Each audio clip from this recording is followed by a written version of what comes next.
Welcome back and thank you for staying with us.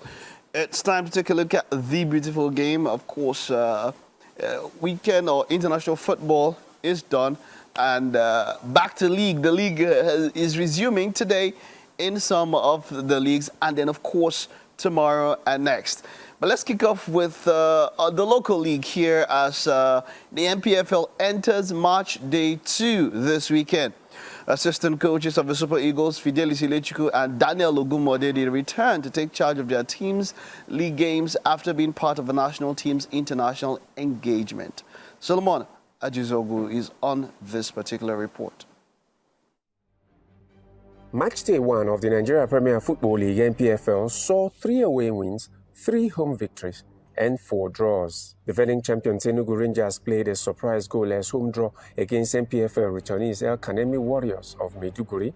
The ones that didn't win doesn't mean that they won't win in other matches or they won't come up. The reason is this is just the beginning of the league.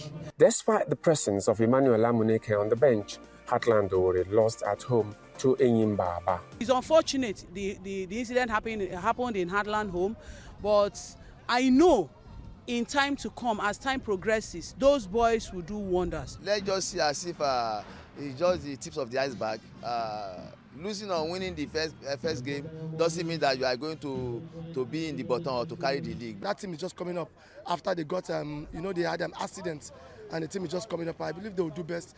They will do well in their subsequent matches. Coming from an impressive away victory on match day 1 of the NPFL, Remo Stars of Ikene host Sunshine Stars of Akure on match day 2.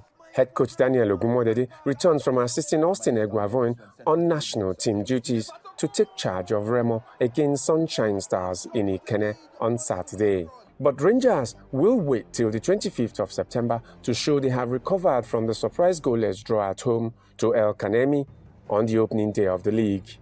2 matches hold this Saturday, with Akwa United hosting Abia Warriors. On Sunday, El Kanemi entertained Kwara United in Port Harcourt. It will be a clash of former teammates as Finidi George leads Rivers United against Emmanuel Amuneke and Heartland Owerri. Bayelsa United play Kano Pillars in Yenagoa. Katsina United host Bendel Insurance. Niger Tornadoes take on Nasarawa United in Mina, while Shooting Stars welcome Plateau United to Ibadan. It was a great result this week. You have 3 away win, 1 draw, and I think if it's continuing like that, everybody will pick a point both away and home. And I think the referee they've done a great job this week. I hope they can continue like that. Head coach of defending champions Enugu Rangers Fidelis Ilechukwu and head coach of Remo Stars Daniel Ogumodede returned to the dugout with their teams after international duty with the Super Eagles.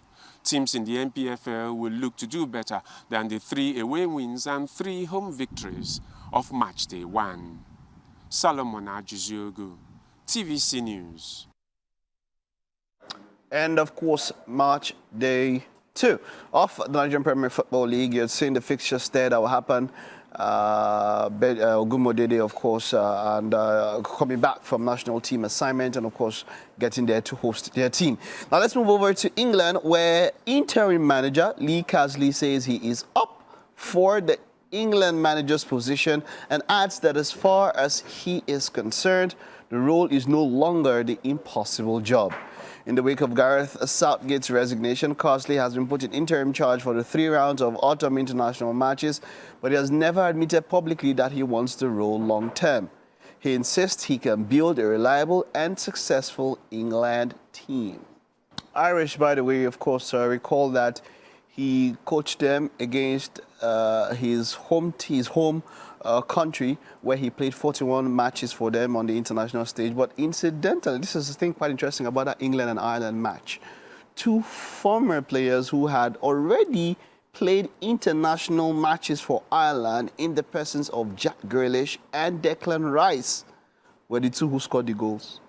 And just before the match, there was a banner across, or there were banners across the stadium calling them snakes. Then both of them scored. It was just a whole.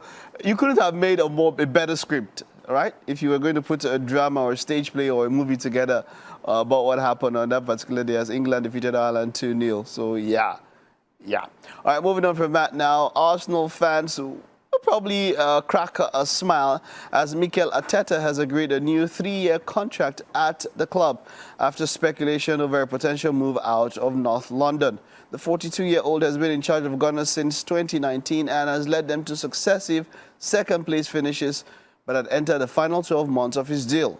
Arteta called for calm last month regarding his contract situation, insisting that his focus had been on the transfer window.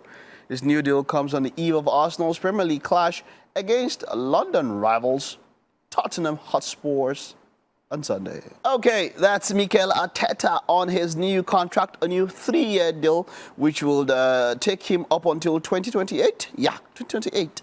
So Arsenal is in safe hands. Now, the reason why a number of Arsenal fans might have been concerned is that there's speculation that Pep Guardiola might just leave next season or before the next season. And who else? Who's better to replace him than one of his proteges in Mikel Arteta?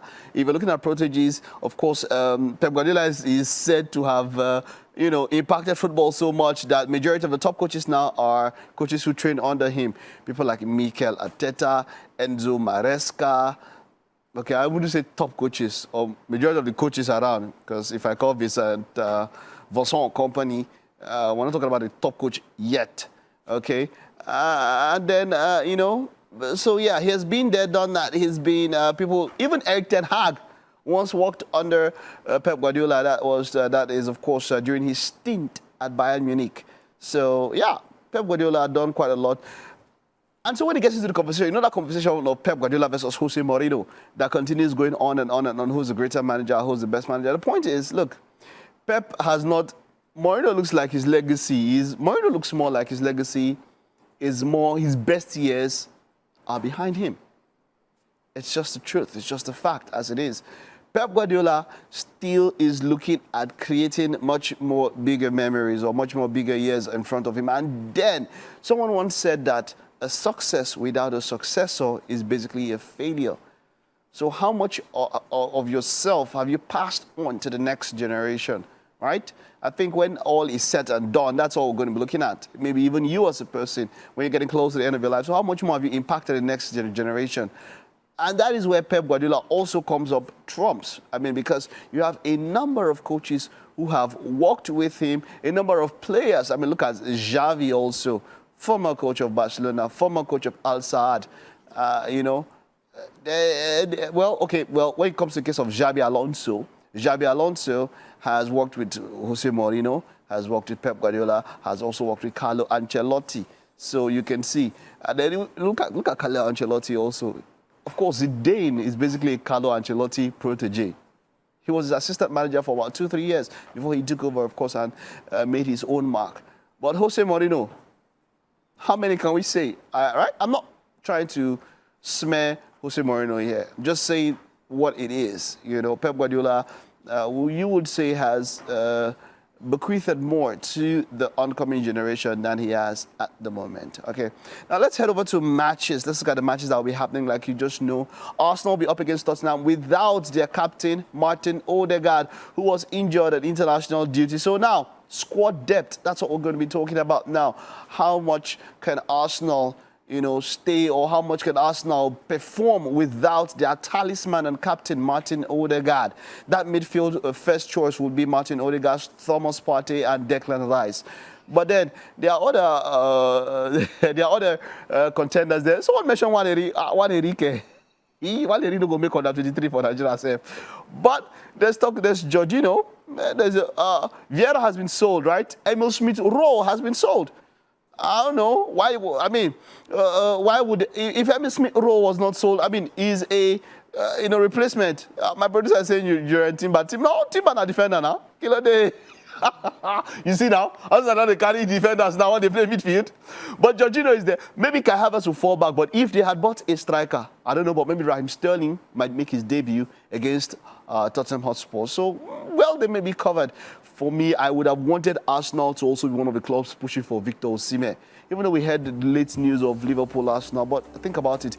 If they had a striker now, Maybe Kai Havertz could have come back a bit, which of course for me, Kai Havertz is about the worst false nine out there. So I don't know why Arteta is still keeping him as a false nine. Nah. Missing too many clear-cut, guilt-edged chances. So Kai Havertz is not it. But let's take a look at the other matches that will be happening. Southampton will be up against Manchester United. Southampton have lost all their matches. The team that has not gotten any point in the first 3 games of the EPL. They'll be up against Manchester United, who have lost 2 of their matches.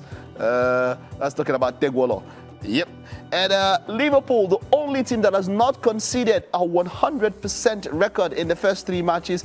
Onslaught has now joined the league of. I think. Who are the other coaches? Jose Mourinho won his first 3 matches. There's one other coach. There's Jose Mourinho, Sven-Goran Eriksson, I think. Yes.